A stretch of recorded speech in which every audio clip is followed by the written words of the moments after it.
The Napa Valley sun bathes the vineyard in golden light, rows of grapevines stretching toward the horizon like a postcard from a dream. The air smells of lavender and anticipation.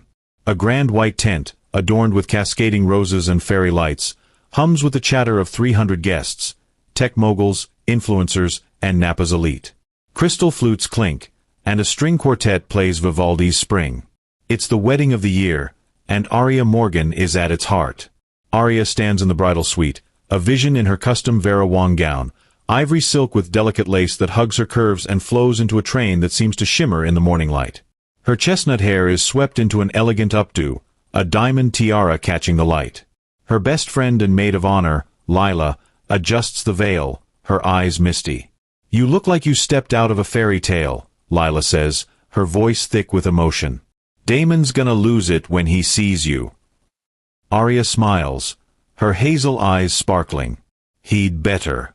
I didn't spend 6 months planning this for him to keep his cool." Her tone is playful, but there's a nervous edge. She smooths her gown, her fingers lingering on the pearl-embroidered bodice. "Do you think he's nervous too?" Lila laughs, tossing her braids over her shoulder. "Damon? That man's probably pacing the groom's suite, practicing his vows in front of a mirror. You know how he gets, Mr. Perfect, always prepared." Aria's smile softens. Damon West, heir to West Tech, a multi-million-dollar software empire, is her rock.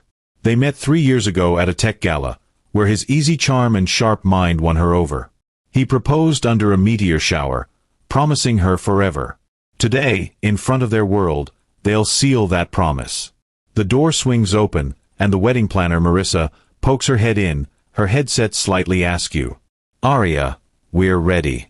The photographers got the drone up, and the guests are seated. It's showtime. Aria takes a deep breath, her heart racing. "Okay, let's do this." Outside, the vineyard is a spectacle. A floral arch frames the altar, and rows of white chairs are filled with guests in designer suits and dresses. Influencers snap selfies, their posts already trending under #AriaandDamon. A drone hums overhead, capturing aerial shots for the wedding video. Aria's parents, beaming in the front row, clutch each other's hands. Her mother dabs her eyes with a lace handkerchief. As Aria steps onto the aisle, the quartet shifts to Pachelbel's canon in D. The crowd turns, gasping softly. Cameras flash. She feels like a star, every step deliberate, her smile radiant but her stomach fluttering. She scans the altar for Damon, his broad shoulders, his chestnut hair, that boyish grin she loves. But the altar is empty except for the officiant, a silver-haired man in a black suit who looks slightly uneasy. Aria's steps falter, but she keeps moving, her smile tightening.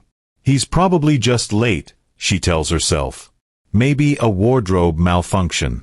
The guests' murmurs grow louder as she reaches the altar. Lila, standing beside her, squeezes her arm. "Where is he?" Aria whispers, her voice barely audible over the music. Lila's eyes dart to the groomsmen, who shift uncomfortably. "I'll find out," she says, slipping away. The music loops awkwardly. The crowd's whispers turn to a low hum. Aria stands alone, her bouquet of peonies trembling in her hands. She feels every eye on her, the weight of their curiosity pressing against her chest. Seconds stretch into minutes. Her smile fades, replaced by a tight, forced curve. "Where are you, Damon?" The quartet stops playing. The silence is deafening, broken only by the rustle of guests shifting in their seats. Aria's heart pounds so loudly she's sure everyone can hear it. Lila returns, her face pale, clutching a folded note. She pulls Aria aside, behind the floral arch, away from the prying eyes. "What's going on?" Aria's voice is sharp, her eyes searching Lila's. "Where's Damon?" Lila hesitates, her lips trembling. "One of the groomsmen just told me. Damon left. He was here an hour ago, but he got in his car and drove off. No one knows why." Aria's breath catches. "What? That's not possible. He wouldn't just—" She stops, her mind racing. "Did you call him?" "His phone's off," Lila says, her voice breaking. I tried. The groomsmen tried. His parents aren't answering either. Aria's vision blurs. The note in Lila's hand feels like a bomb. What's that? She asks, pointing. Lila hands it to her, eyes filled with dread. It was in the groom's suite. It's addressed to you. Aria's fingers shake as she unfolds the paper. Damon's handwriting is unmistakable, but the words are a blur at first. She forces herself to read, Aria, I'm sorry. I didn't have the courage. I can't do this. No explanation. No goodbye. Just those words, jagged and cold. The paper slips from her hands, fluttering to the grass. Her knees buckle, and Lila catches her, easing her to the ground. Aria, breathe, Lila says, her voice urgent. We'll figure this out. Just breathe. But Aria can't breathe. Her chest feels like it's caving in. The vineyard, the guests, the perfect day, it's all a cruel mirage. She hears a gasp from the crowd and looks up to see a guest, a young woman in a gold dress, holding up her phone, filming. The drone hovers above, its lens trained on her. Stop filming. Lila snaps, standing protectively in front of Aria. But it's too late. The moment is already spreading. The officiant approaches, his face kind but helpless. Ms. Morgan, should we make an announcement? Aria shakes her head, her voice a whisper. No. I can't. I can't face them. She stands, her gown dragging in the dirt, and stumbles toward the bridal suite, Lila at her side. The guests' murmurs swell into a cacophony of speculation.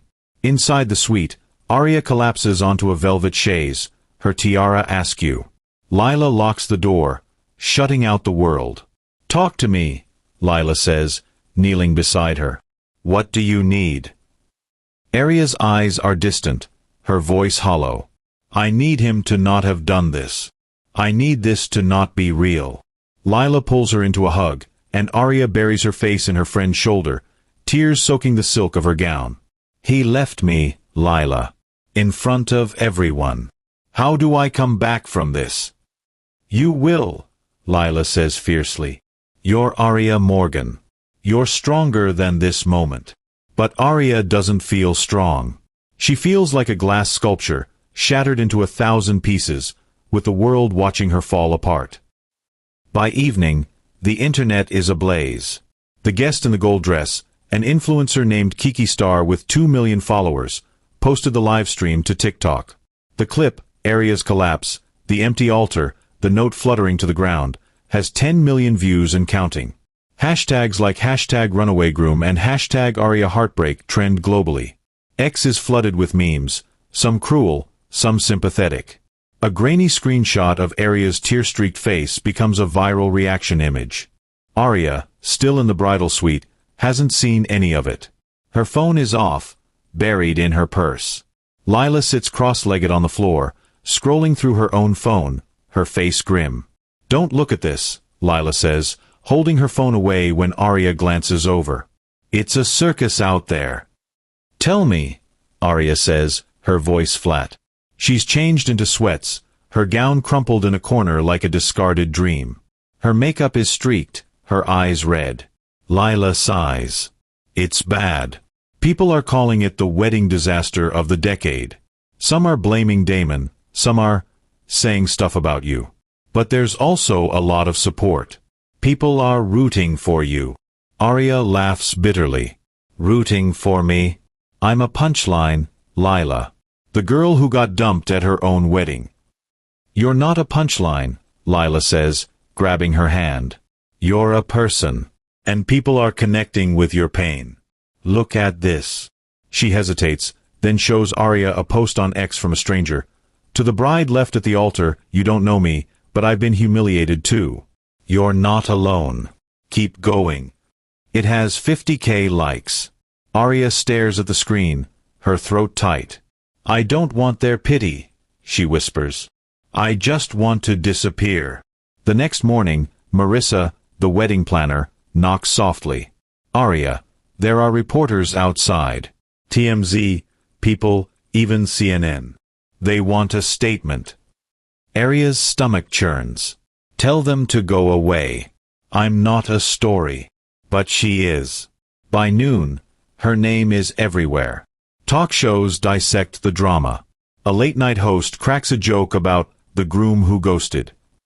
Aria's inbox overflows with interview requests. She deletes them all, her hands shaking. Lila tries to lighten the mood. You know, we could spin this. Tell your story, control the narrative. You're a writer, Aria.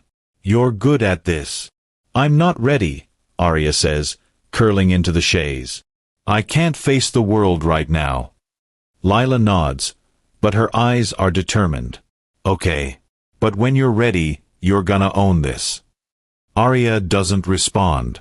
She stares out the window at the vineyard, now empty, the fairy lights dimmed. The world feels like it's watching her, waiting for her to break again. She wants to scream, to vanish, to rewrite this day. But all she can do is sit, trapped in the wreckage of her own story. Aria checks into a boutique hotel in San Francisco, using the last of her savings to avoid returning to the apartment she shared with Damon. The suite is small but elegant. Soft gray walls, a plush bed, a view of the bay. She locks the door, draws the curtains, and collapses onto the bed, still in the sweats she wore out of the vineyard. Her phone, now on, buzzes incessantly. She ignores it. For 3 days, she doesn't leave the room. Room service trays pile up outside the door, untouched coffee, congealed eggs, a wilting fruit plate. Lila calls, texts, knocks. Aria responds with one-word texts. Fine. She's not fine. She's drowning. On the second night, she finds the letter again, tucked into her purse. She rereads Damon's words, I didn't have the courage. Her mind spirals. Was it her? Was she too much, not enough? She remembers their late-night talks, his promises, the way he'd trace her jawline and call her his future. She throws the letter across the room, where it lands beside a half-empty bottle of wine.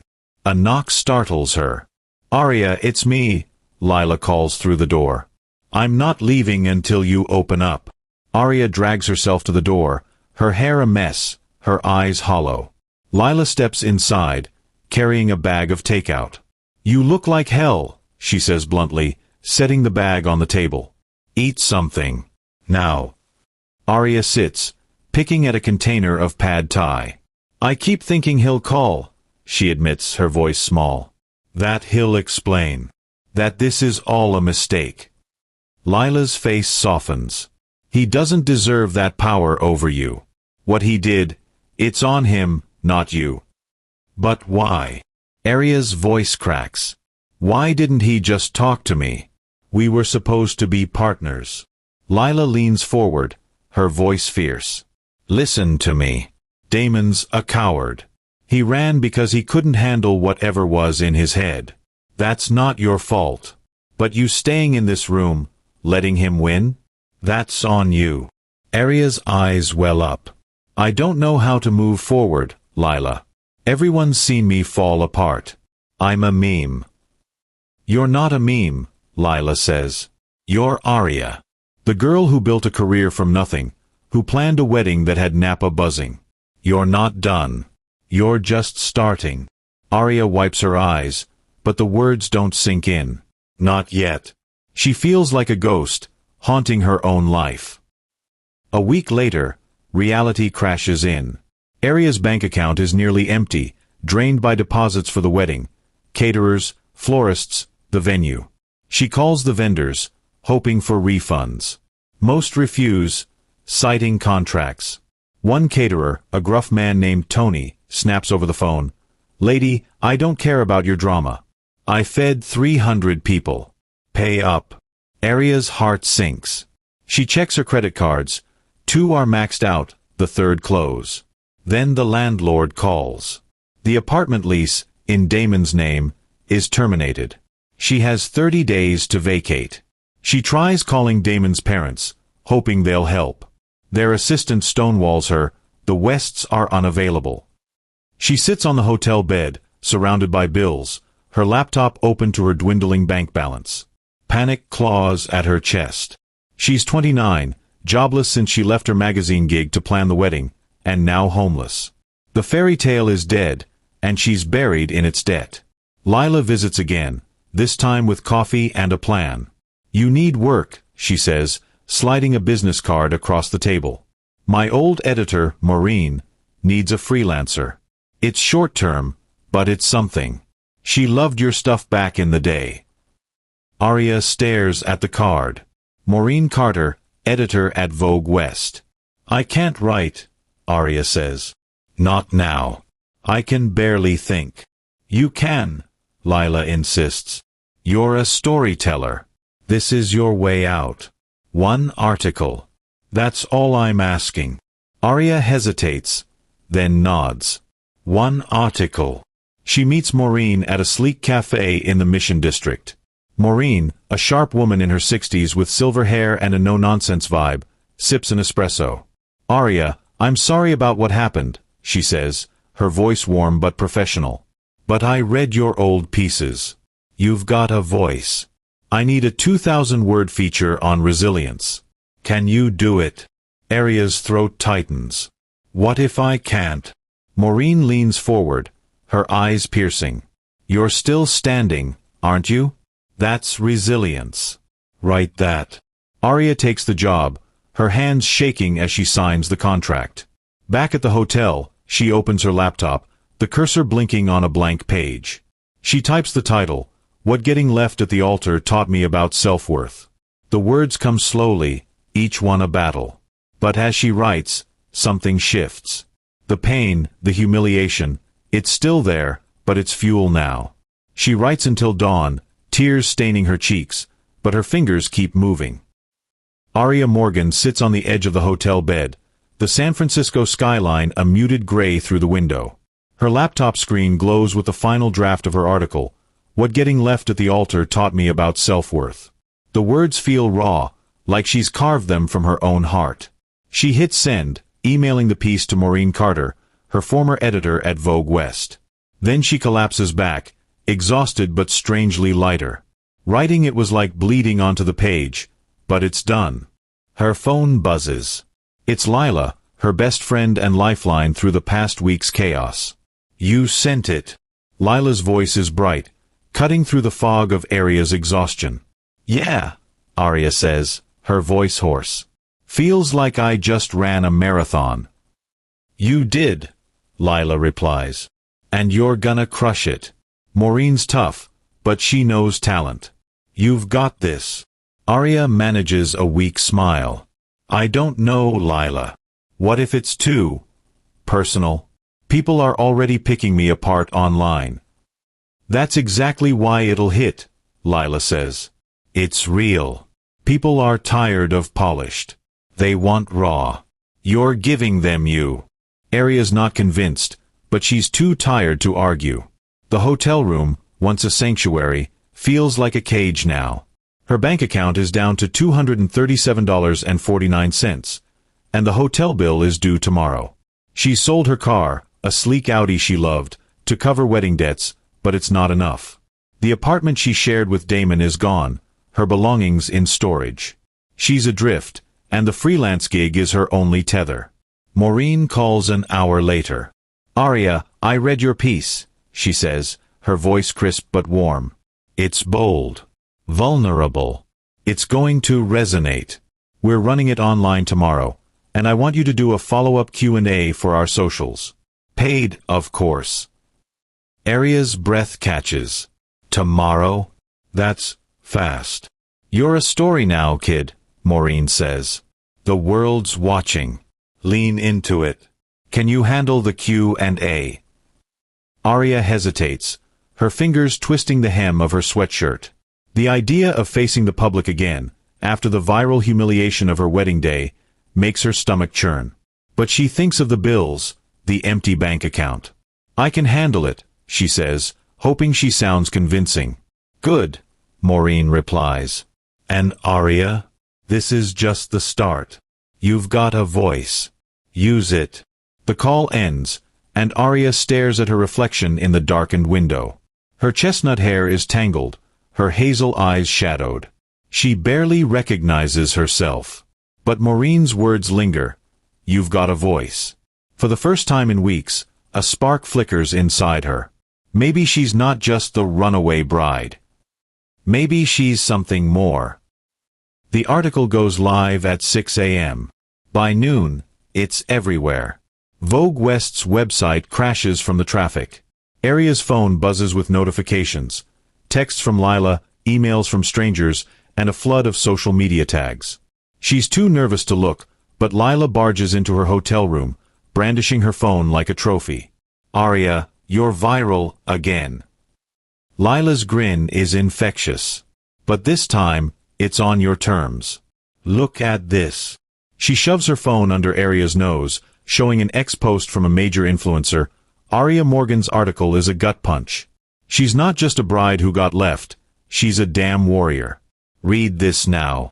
The post has 75,000 likes. Aria's hands tremble as she scrolls. Comments flood in. You're an inspiration, Aria. This made me cry. Thank you for being so real. Even celebrities are reposting. Lizzo, Chrissy Teigen, a basketball star Aria doesn't recognize.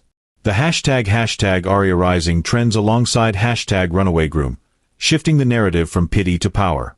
I don't know what to do with this, Aria admits, her voice small.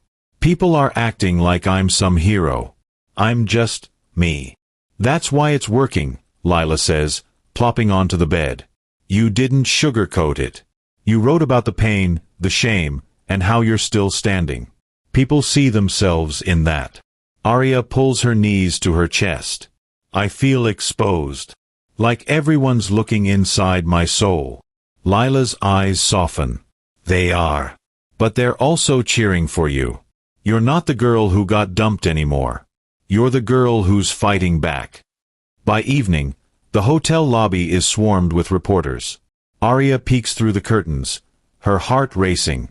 I can't go out there, she says, backing away. Then don't, Lila says. Do the Q&A online. Control the stage. Aria agrees, and Vogue West sets up a live Instagram Q&A.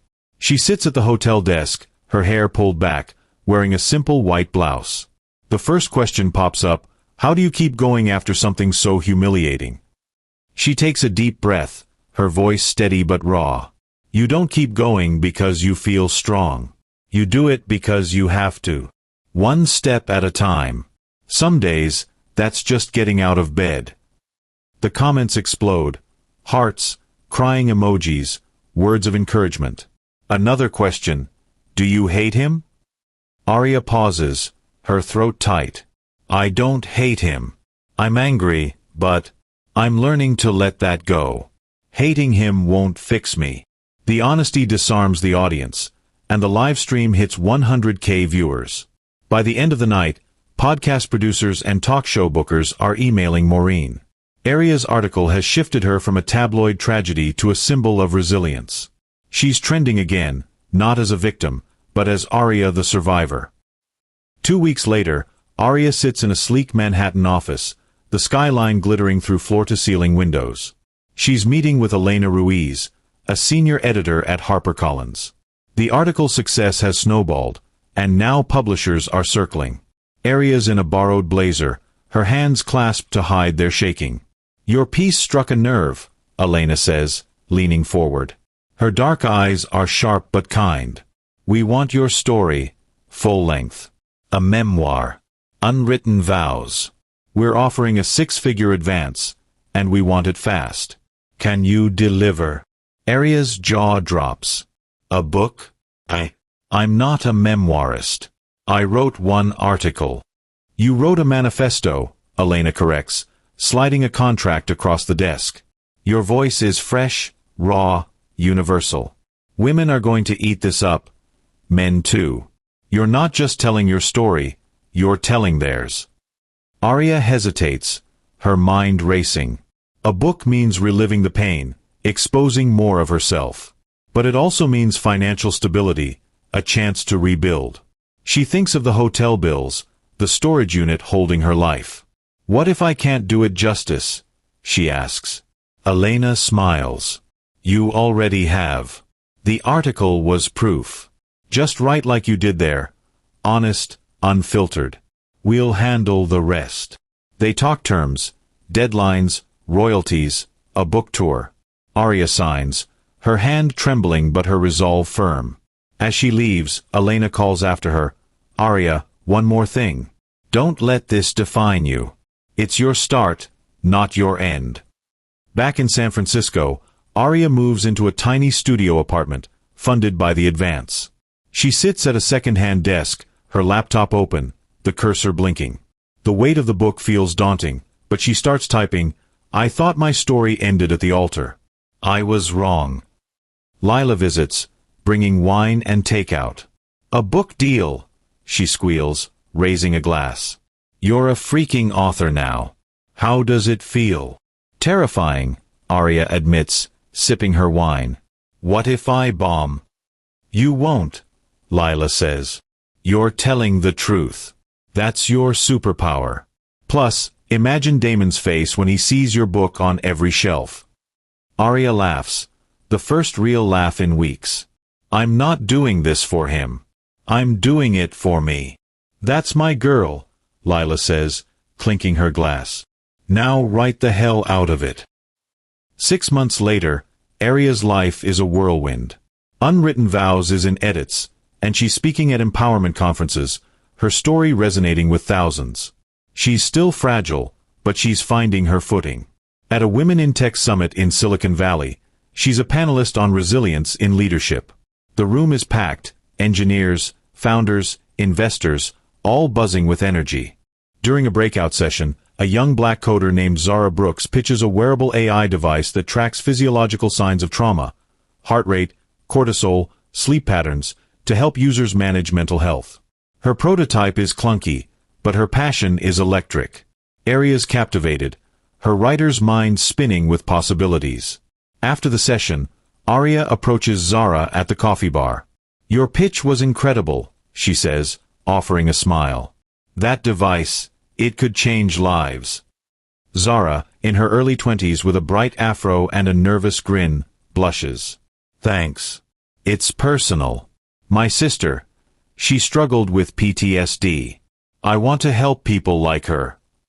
Aria nods, her own pain echoing in Zara's words. What do you need to make it real? Funding? A team? Zara laughs, surprised. All of the above. Investors aren't exactly lining up for a kid like me. They should be, Aria says, her voice firm. I've got some savings from my book deal. I want to invest. Let's talk. They sit in a corner, laptops open, coffee growing cold. Zara explains the tech, machine learning algorithms, biofeedback sensors. Aria sees more than a product. She sees a movement. This isn't just a device, she says. It's a lifeline. I want in, not just as an investor, but as a partner. Zara's eyes widen. You're serious? You don't even know me. I know you're onto something, Aria says. And I know what it's like to need someone to believe in you. Let me be that person. By the end of the summit, Aria's committed $50,000, most of her advance, to Zara's startup. She also launches Heartstart Ventures, a fund for women-led tech projects. It's a risk, but it feels right. For the first time, Aria's not just surviving, she's building something. 2 years later, Aria is unrecognizable. Her chestnut hair is cropped into a sleek bob, her wardrobe a mix of tailored suits and minimalist dresses. She walks with purpose, her hazel eyes sharp with focus. Unwritten Vows is a bestseller, its paperback edition climbing charts. Her TED Talk, Rewriting Your Story After Heartbreak, has 10 million views. Heartstart Ventures has funded 6 startups, including Zara's, now called PulsePoint, which just secured a $5 million seed round. Aria's office, a loft in San Francisco's Soma district, buzzes with her small but fierce team, Zara, now CTO of PulsePoint, and 3 other women, all innovators. They're planning a pitch to a major VC firm. Aria stands at a whiteboard, sketching a growth strategy, her voice steady. We're not just selling a product, she says, circling PulsePoint's logo. We're selling empowerment. Every user who wears this device is taking control of their mental health. That's our story. Zara nods, her laptop open. The data's solid. We've got 90% accuracy on stress detection. Investors will eat it up. Good, Aria says, smiling. Let's make them beg to fund us. After the meeting, Zara lingers. Aria, can I say something? You've changed. I read your book, saw the wedding stuff online. You were broken. Now you're like unstoppable. Aria laughs, but it's tinged with memory. I'm still a work in progress. But yeah, I'm not that girl at the altar anymore. Zara tilts her head. Do you ever think about him? Damon. Aria pauses, her pen tapping the desk. Sometimes. But not like I used to. He's a chapter, not my story. Zara grins. Damn, that's a line. You should put it in your next book. Aria chuckles, but her mind drifts. She's built a new life, one she never imagined on that vineyard aisle. She's single, but not lonely. Her work, her team, her purpose fill her days. As she locks the office, the city lights sparkling below, she feels a quiet strength. The world is hers now, and she's just getting started. Aria Morgan stands in her San Francisco loft office, the city's skyline a mosaic of lights beyond the floor-to-ceiling windows. Her desk is cluttered with pulse point prototypes and financial reports from Heartstart Ventures. At 31, she's a force, her short bob sleek, her tailored blazer sharp, her hazel eyes burning with purpose. Her memoir, Unwritten Vows, is a bestseller, and her TED Talk has millions of views. She's no longer the bride left at the altar. She's a venture capitalist, a speaker, a survivor. The mail arrives, and Zara Brooks, her CTO and protege, drops a cream-colored envelope onto her desk. Fancy, Zara teases, her afro catching the light. You getting invited to the Met Gala or something? Aria laughs, slicing it open. Not quite. Her smile fades as she reads the embossed text. West Tech's 50-year anniversary celebration, honoring the West family legacy. The event is in 2 weeks at a Napa Valley estate, not far from the vineyard where her life imploded. The speaker list includes Damon West. Her chest tightens, her fingers crumpling the edge of the invitation. Damon. She hasn't heard his name in 2 years, hasn't seen him since he left her standing alone in her Vera Wang gown. The memory stings, his cryptic note, I didn't have the courage, the viral humiliation, the 300 guests watching her collapse. Zara notices her stillness. You okay? What's that? Aria hands her the invitation, her voice tight. It's from West Tech Damon's family company. They're throwing a big gala. Zara's eyes widen as she reads. Wait, Damon? Your ex? You're not actually thinking of going, are you? Aria stares out the window, the Golden Gate Bridge a faint silhouette in the fog. I don't know. Part of me wants to walk in there, head high, and show them I'm not broken. Part of me wants to burn it and forget he exists. Zara leans against the desk, arms crossed. Look, you're a badass now.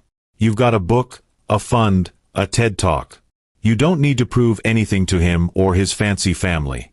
But if you go as Aria Morgan, not his ex-fiancée. Aria nods, but her mind is racing. West Tech was Damon's pride, his legacy. She remembers his late-night rants about boardroom politics, his father's iron grip on the company. Going feels like stepping into a lion's den. But something in her stirs, a hunger not for revenge, but for closure. I need to think about it, she says, tucking the invitation into a drawer. But if I go, I'm not hiding. Zara grins. That's my girl. Just promise you'll wear something that screams, I run the world. Aria laughs, the tension easing. Deal. A week later, Aria sits in a dimly lit cafe in Palo Alto, nursing a latte. Across from her is Nate, a former West Tech engineer turned whistleblower, now a consultant for Heartstart Ventures. They met at a tech conference last year, and his insider knowledge of the industry has been invaluable. Today, he's here for a different reason. You asked about West Tech, Nate says, his voice low, glancing around the cafe. It's a mess. Damon's dad passed 6 months ago, and the company's been bleeding cash ever since. Bad acquisitions, outdated software, and Damon's not exactly Steve Jobs. The board's desperate for a lifeline. Aria leans forward, her pulse quickening. How desperate? Nate slides a tablet across the table, showing a financial report. They're selling a controlling share, 51%. Whoever buys it calls the shots. Damon's been begging investors, but no one's biting. Too much risk. Aria's mind races. West Tech, the empire Damon was set to inherit, is crumbling. She remembers his arrogance, his certainty that he'd lead it to new heights. Now it's vulnerable, and she's not the broke, heartbroken bride anymore. Heartstart Ventures has liquid assets, and her book royalties have padded her accounts. Could an outsider buy in without them knowing? She asks, her voice steady but her heart pounding. Nate raises an eyebrow. You're thinking of making a play? That's bold, even for you. Not me, Aria says quickly. A proxy firm. Silent acquisition. They wouldn't know until it's done. Nate whistles softly. You'd need serious capital and a damn good lawyer. But yeah, it's possible. West Tech's so desperate they're not vetting buyers closely. Why, Aria? What's this about? She hesitates, sipping her latte to buy time. It's not revenge, she says finally. It's opportunity. If West Tech's failing, someone's going to take it. Why not me? Nate studies her, then nods. Okay. I know a firm, discreet, experienced. I'll set up a meeting. But Aria, if you do this, you're playing with fire. Damon's family won't go down quietly. I'm not afraid of them, she says, and for the first time, she believes it. Back in her office, she calls her lawyer, Priya, a sharp woman with a knack for corporate chess. I want to buy a majority stake in West Tech, Aria says, her voice firm. Through proxies. No one can know it's me. Priya's silence is brief but telling. This is big, Aria. You sure you want to dive into this? West Tech's a beast, and the Wests play dirty. I'm sure, Aria says. Set it up. I want to move fast. As she hangs up, she pulls the gala invitation from her drawer. Her fingers trace Damon's name. She's not the girl he left behind. She's a player now, and she's ready to rewrite the game. Over the next month, Aria works in the shadows. Through Priya's proxy firm, she buys West Tech shares in small, untraceable batches. The board, distracted by the gala and their financial woes, doesn't notice the quiet shift. Aria's days are a blur of meetings, financial models, and late-night calls with Nate and Priya. She's risking millions, her book advance, Heartstart's capital, and a loan secured against her assets. It's a gamble, but the thrill fuels her. She meets Priya in a sleek law office, papers spread across a glass table. We're at 48%, Priya says, her glasses glinting under the fluorescent lights. One more block, and you've got control. But Aria, once we cross 51%, there's no going back. The board will know someone's taken over. You ready for that? Aria's stomach twists, but her voice is steady. I've been ready for 2 years. Priya nods, a hint of admiration in her eyes. You're not the same woman I met when you signed that book deal. Back then, you were scared. Now, you're terrifying. Aria smiles faintly. Good. I want them to feel it. At night, alone in her apartment, she pores over West Tech's financials. The company's bleeding, but its patents and infrastructure are gold. With the right leadership, it could soar again. She sketches a plan, not just to own it, but to rebuild it. Her vision isn't revenge. It's redemption, for herself and the company Damon's family let falter. Zara catches her working late one night, the office lit only by her laptop's glow. You're obsessed, Zara says, half joking, dropping into a chair. What's got you burning the midnight oil? Aria hesitates, then trusts her gut. I'm buying West Tech majority stake. Through proxies, so they don't know it's me. Zara's jaw drops. Wait, what? You're taking over your ex's company? That's next level. It's not about him, Aria says, though her voice wavers. It's about what I can do with it. West Tech's got potential, but it's dying under Damon. I can fix it. Zara leans forward, eyes gleaming. Okay, but be real. Is there a tiny part of you that wants to see his face when he finds out? Aria laughs, a sharp, honest sound. Maybe a tiny part. But mostly, I want to build something better than he ever could. Zara raises her coffee mug. To Aria Morgan, corporate queen. Let's make them regret underestimating you. The final share purchase closes 3 days before the gala. Aria owns 51% of West Tech. She's the shadow queen, and the boardroom is about to become her stage. The night before the gala, Aria can't sleep. She sits on her balcony, a glass of Pinot Noir in hand, the city humming below. Memories of Damon flood her, unwanted, vivid. She sees his crooked smile, the way he'd stroke her back during late-night talks, his whispers of forever under a meteor shower. They'd planned a life, kids, a house in Marin, leading West Tech together. She'd believed him. She remembers a quiet moment, months before the wedding, in their apartment. They were cooking pasta, laughing over spilled sauce. "You're my anchor," Damon had said, kissing her forehead. "No matter what, I'm never letting you go." The memory stings. She sets the wine down, her hands trembling. Why did he run? Was it her? The pressure of his family's legacy? She'll never know, and that's the worst part. She pulls out her phone, scrolling to his old contact. Her thumb hovers over call, but she stops. He doesn't get to explain now. Not after 2 years of silence. Lila calls, sensing her turmoil. "You okay?" she asks, her voice soft through the phone. Aria exhales, leaning against the railing. "Just remembering. It's weird, Lila. I'm about to walk into his world, and I'm not sure if I'm ready to see him." "You're more than ready," Lila says. "You're not that girl in the wedding dress anymore. You're Aria Morgan, badass investor, best-selling author. He's the one who should be scared." Aria laughs, "But it's shaky.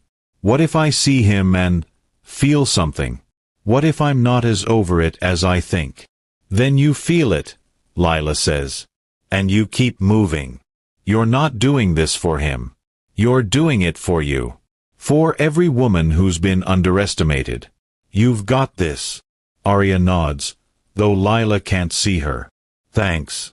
I needed that." "Always," Lila says. "Now go pick out a killer dress. Make him choke on his champagne." Aria smiles, her resolve hardening. She's not seeking revenge, she's claiming her power. Tomorrow, she'll face the Wests, not as a victim, but as a victor. The gala is a glittering affair, held in a Napa Estates grand ballroom. Chandeliers cast golden light over tuxedos and gowns, and a jazz band plays softly. Aria arrives late, deliberately, in a sleek black gown that hugs her frame, her bob gleaming under the lights. Heads turn as she enters, whispers following her. She's not here as a guest, she's here as the owner. She avoids the main floor, slipping into the boardroom where an emergency meeting is set before Damon's speech. The board, a mix of gray-haired executives and nervous investors, is already seated. Priya, her lawyer, is there, her expression cool and professional. Damon stands at the head of the table, his face gaunt, his suit slightly ill-fitting. He's pitching to save his company, unaware of the storm coming. "We're close to securing new funding," he says, his voice strained. "West Tech's legacy is strong. We just need time." Aria steps into the room, her heels clicking on the marble floor. The board turns, confused. Damon freezes, his eyes locking onto hers. "Aria!" he chokes out, his voice barely a whisper. Priya stands, her voice cutting through the silence. "Ladies and gentlemen, I'm here to introduce the new controlling shareholder of West Tech, with 51% ownership. Ms. Aria Morgan." Gasps ripple through the room. An older board member, Mr. Hargrove, sputters, "This is preposterous." "How?" "It's done," Aria says, her voice calm but steel-edged. She sets her laptop on the table, opening a presentation. "I acquired the shares through a proxy firm. Westtech is mine now. Let's get started." Damon's face pales, his hands gripping the table. You can't do this. This is my family's company." Aria meets his gaze, unflinching. "It was. Now it's mine. Sit down, Damon. We have work to do." The boardroom crackles with tension. Aria's presentation outlines her vision: new leadership, innovative products, a culture shift.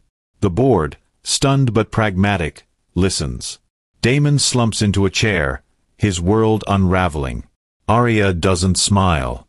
This isn't triumph, it's purpose. She's not here to destroy him, she's here to build something greater. As the meeting ends, Hargrove approaches her, his tone grudging. "You've got nerve, Ms. Morgan. What's your endgame?" Aria's eyes are steady. To make Westtech what it could have been. Not a legacy for one family, but a future for everyone. She leaves the boardroom, her heart pounding but her head high. The gala waits outside, but she's already won the night. The Napa Estates ballroom hums with the clink of champagne flutes and the murmur of elite guests, but in a dimly lit hallway off the main event, the air crackles with tension. Aria Morgan stands against a mahogany-paneled wall, her black gown shimmering under the sconces, her short bob framing a face that's calm but resolute. She's just walked out of the boardroom where she revealed herself as Westtech's new controlling shareholder, leaving the board stunned and Damon West, her ex-fiancé, reeling. Damon steps into the hallway, his face a mix of shock and desperation. His once charming features are hollowed by stress, his tie loosened, his eyes bloodshot. He looks like a man who's lost everything, and he has. "Aria," he says, his voice hoarse, "we need to talk." Aria's heart lurches, but she keeps her expression neutral, arms crossed. "There's nothing to say, Damon. The board meeting said it all." He steps closer, too close, and she catches a whiff of whiskey on his breath. "You can't do this," he says, his voice rising. "You can't just take my family's company. This is my legacy, Aria. My father's legacy." "Your father's legacy was failing," she replies, her voice low but sharp. "You let it bleed out. I'm saving it." Damon's hands clench into fists, and for a moment, she thinks he might yell, but his shoulders slump instead. "Why are you doing this? Is this about the wedding? Are you trying to punish me?" Aria's jaw tightens. The memory of that day, standing alone at the altar, 300 guests staring, his cryptic note, flashes through her mind. She takes a breath, steadying herself. "This isn't about punishment, Damon. It's about power. You had it once, and you threw it away. Now it's mine." He stares at her, searching for the woman he knew, the soft-spoken writer who loved him. "I didn't mean to hurt you," he says, his voice breaking. "I panicked. The company, my dad, the expectations. It was too much. I couldn't breathe. I thought you'd understand." Aria laughs, a bitter sound that echoes in the hallway. "Understand? You left me in front of the world, Damon. No call, no explanation, just a note saying you didn't have the courage. I did understand. I understood I didn't matter enough." He flinches, his eyes glistening. "You mattered. You still do. I was a coward, okay?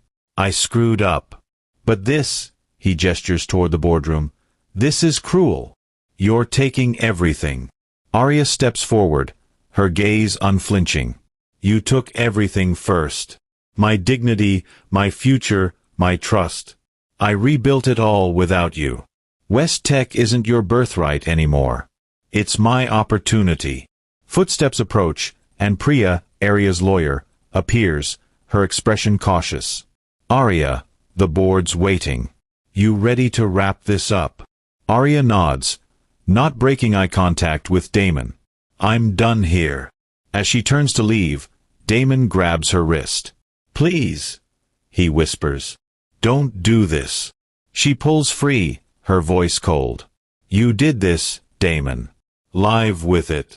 She walks away, her heels clicking, leaving him alone in the hallway, a broken man in a crumbling empire. The gala's music swells in the distance, but Aria's focus is razor-sharp. She's not here to relive the past. She's here to shape the future. The boardroom is a battlefield, the air thick with tension as Aria re-enters. The West Tech board, 7 men and 2 women, most in their 60s, all loyal to the West family, sits around a polished oak table, their faces a mix of shock, resentment, and curiosity. Priya stands by a projector, displaying Aria's restructuring plan. Damon slinks back in, taking a seat at the far end, his presence diminished.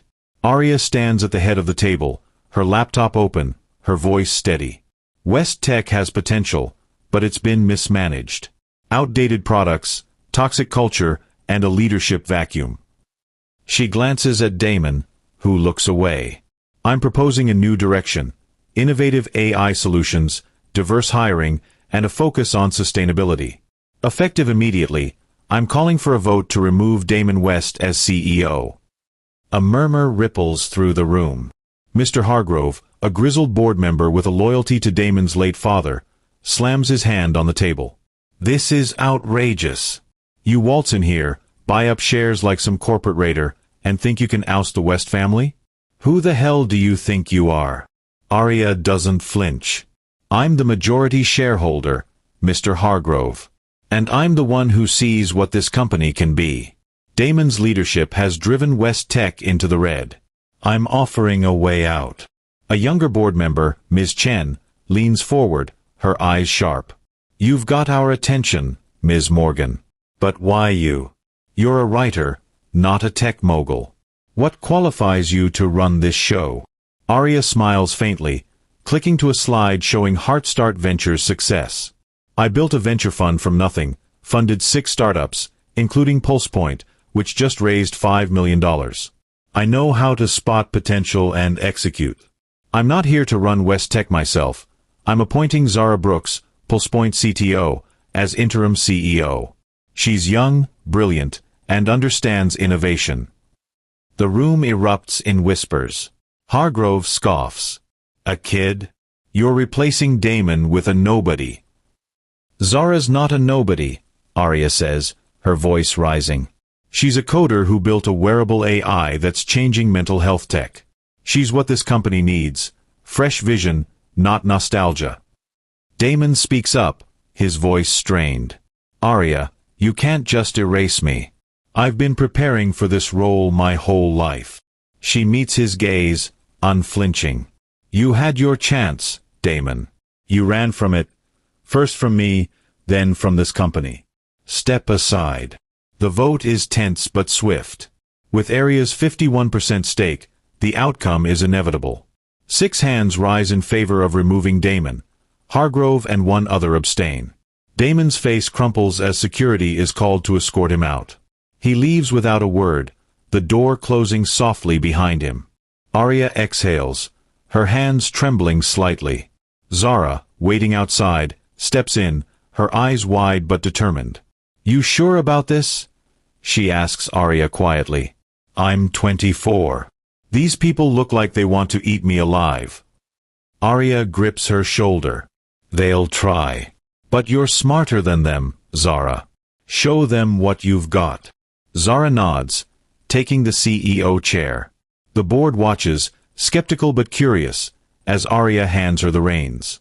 The power shift is complete, and Aria feels a weight lift, not vengeance, but victory.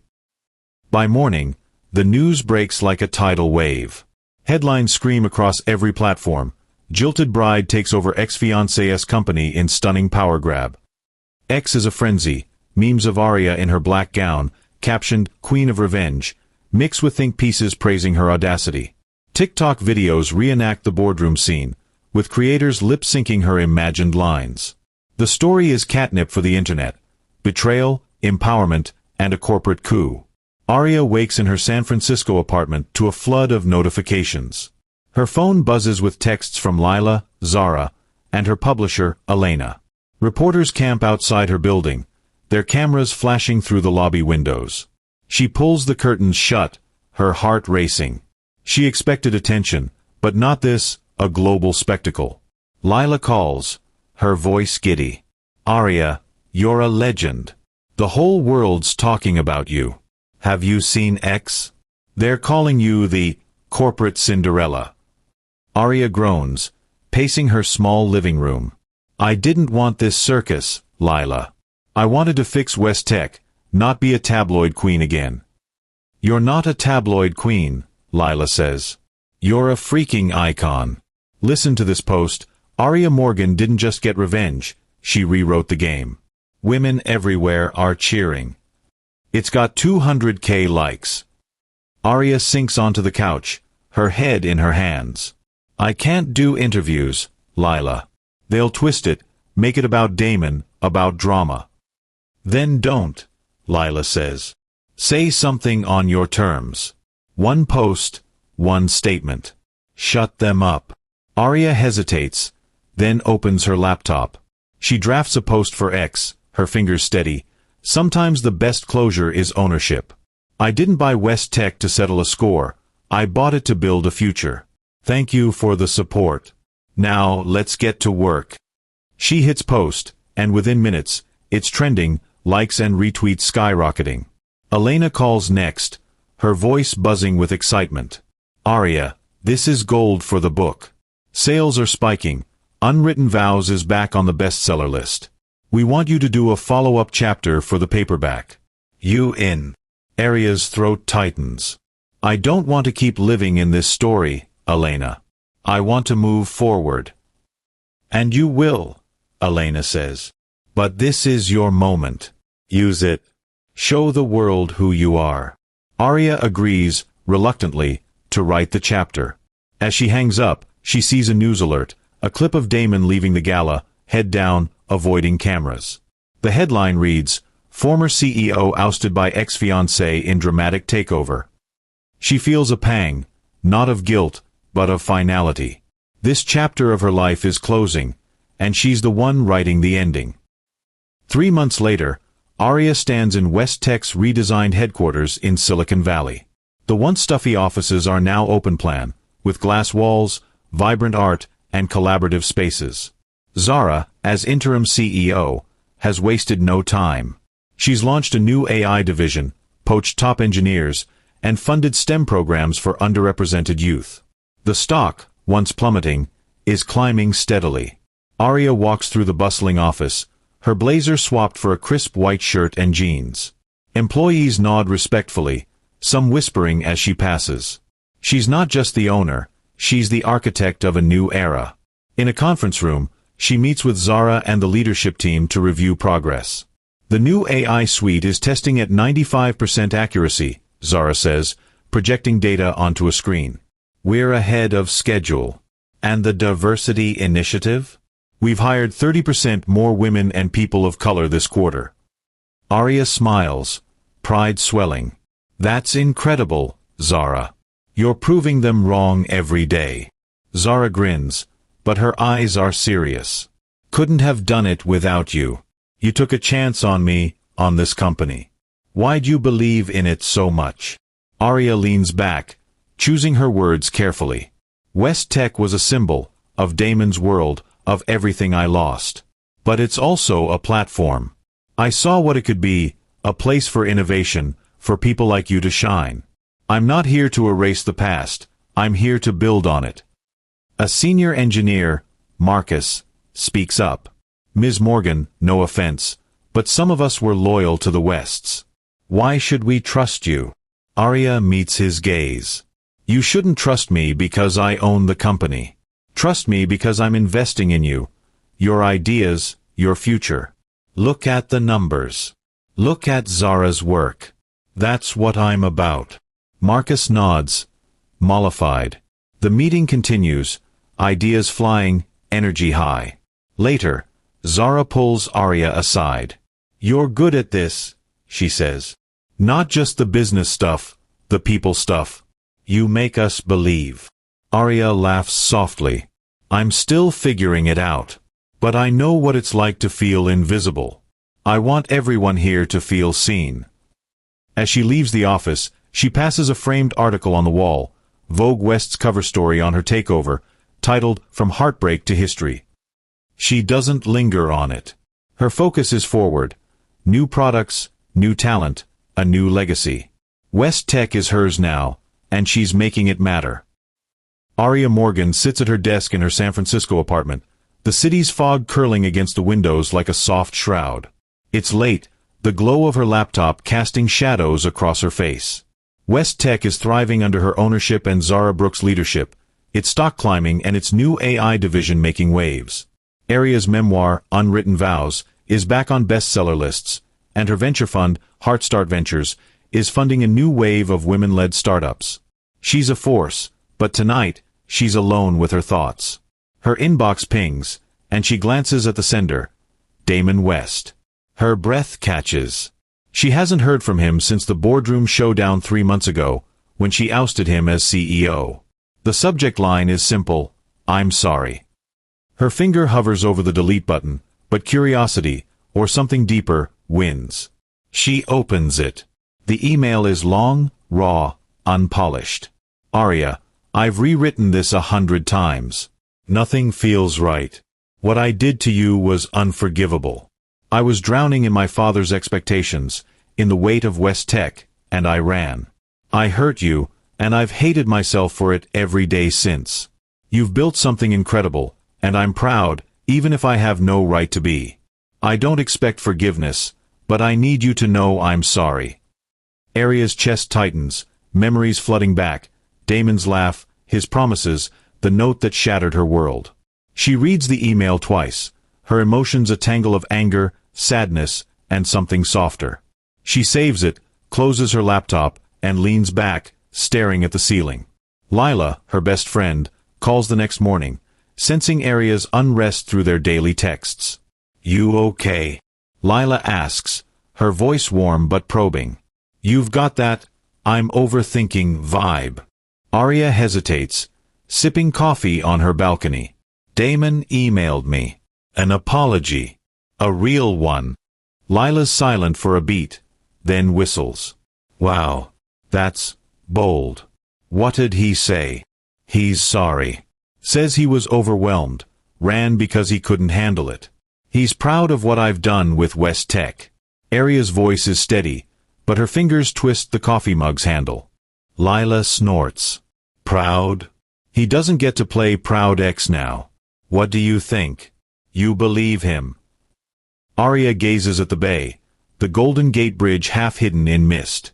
I think he means it. But it doesn't change anything.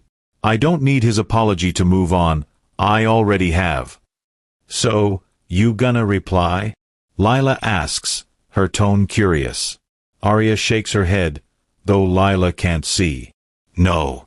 He needed to say it, not me. I'm done giving him pieces of me. Lila laughs, a proud sound.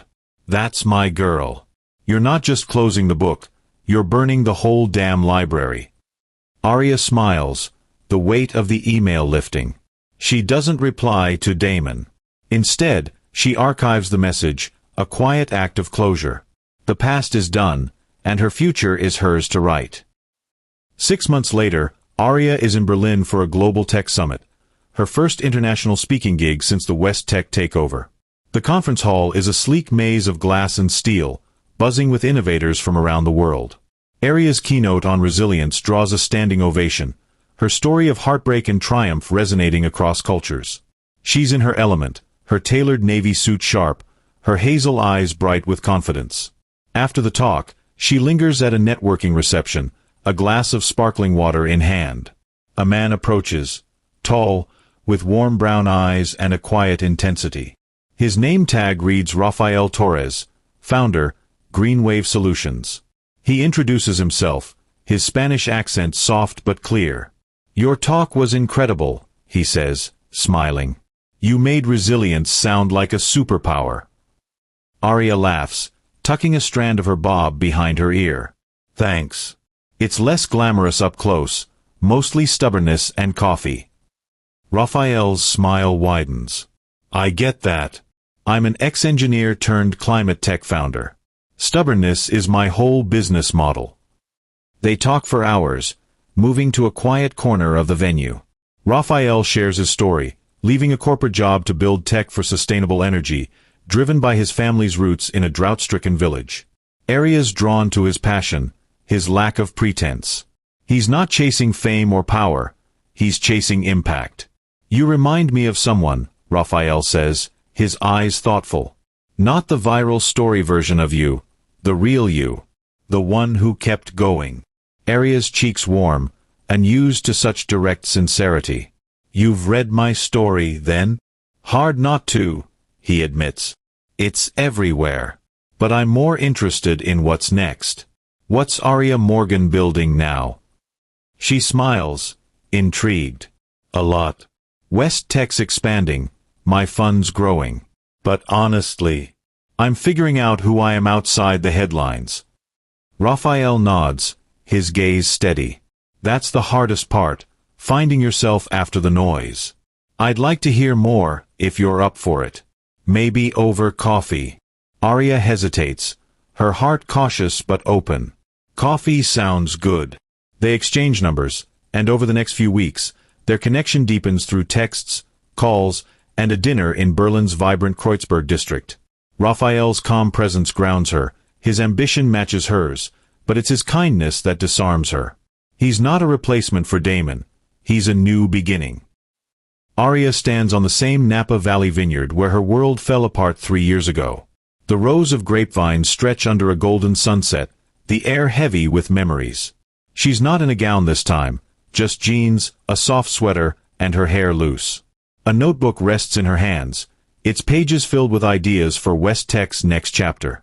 She's here alone, by choice, to face the place that broke her.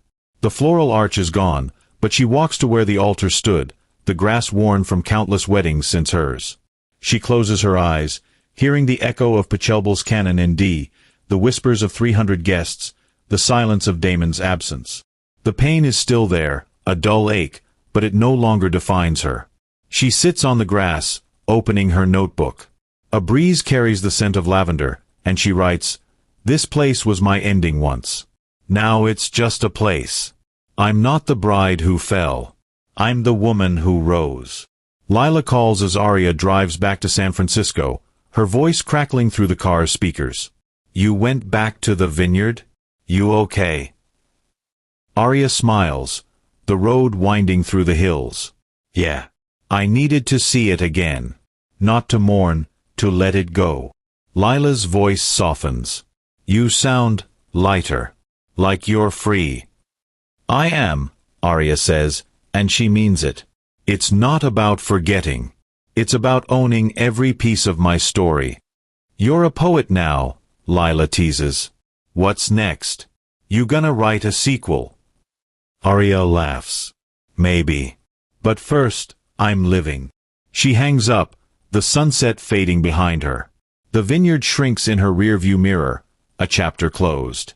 She's not running from it anymore, she's running toward her future. A year later, Aria's office is a hive of activity. Heartstart Ventures has doubled its portfolio, and West Tech is a tech darling again, its AI innovations featured in Wired. But today, the buzz is about something else. A major streaming platform, Streamflix, has greenlit a series based on unwritten vows. Aria is executive producer, with a vision to tell her story authentically. She meets with the showrunner, Maya, a rising star with a knack for grounded storytelling. They sit in a Los Angeles studio, scripts and storyboards spread across a table. Maya, with her braided bun and sharp wit, flips through a draft. "We're leaning into your journey, heartbreak to empire," she says. "But I want to make sure it feels like you. What's non-negotiable?" Aria leans forward, her eyes intense. "It's not a revenge fantasy.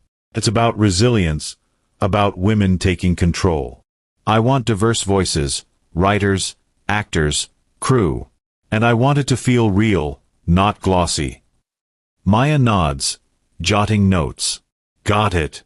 We've got a Latina writer, a queer black director, and we're casting unknowns for most roles. Your call, any dream picks for Aria." Aria laughs. I'm not playing myself. But someone raw, someone who can show the mess and the strength. Maybe a theater actor, not a star. Maya grins. I know just the person. And for Damon? We're thinking a complex villain, not cartoonish, but flawed. Good, Aria says. He's not evil. He's human. That's what makes it hurt. They spend hours refining the pilot, weaving in Aria's real emotions, humiliation, rage, rebirth. The first trailer drops a month later, a haunting montage of a wedding gone wrong, a woman rising, and a boardroom takeover. It trends for weeks, with hashtag unwritten vows vibes going viral on TikTok. Aria watches the trailer alone, her heart swelling. This isn't just her story, it's a mirror for anyone who's ever had to rebuild. Aria sits in a cozy studio in New York, facing Oprah Winfrey. The set is warm, with soft lighting and plush chairs, but Aria's nerves hum. This is her first major interview since the takeover, a one-on-one for Oprah's streaming special, Stories of Strength. Her black dress is elegant, her bob polished, but her hands fidget until she tucks them under her thighs. Oprah leans forward, her presence both commanding and kind. Aria, your stories inspired millions. Left at the altar, you didn't just survive, you took over your ex's company, wrote a bestseller, started a fund. What's the secret to that kind of comeback? Aria takes a breath, her voice steady. There's no secret. It's just showing up. Every day, even when you feel broken. I didn't plan to take over West Tech, it found me. But I decided I wasn't going to let that moment at the altar define me. Oprah nods, her eyes warm. Let's talk about Damon. The world's seen the headlines, the memes. Do you forgive him? The question lands like a stone. Aria pauses, her mind flashing to his email, his broken face in the boardroom. Yes, she says finally, her voice soft but clear. I forgive him. Not for him, but for me. But I'm grateful he left, because I found me. The audience murmurs, and Oprah smiles, a knowing glint in her eye. That's powerful. What's next for Aria Morgan? Aria's smile is radiant. Building. Loving. Living. I'm not done writing my story. The interview airs to millions, clips going viral. Aria watches it with Raphael in her apartment, his arm around her. You were incredible, he says, kissing her temple. The world's in love with you. She laughs, leaning into him. I don't need the world. I've got enough right here.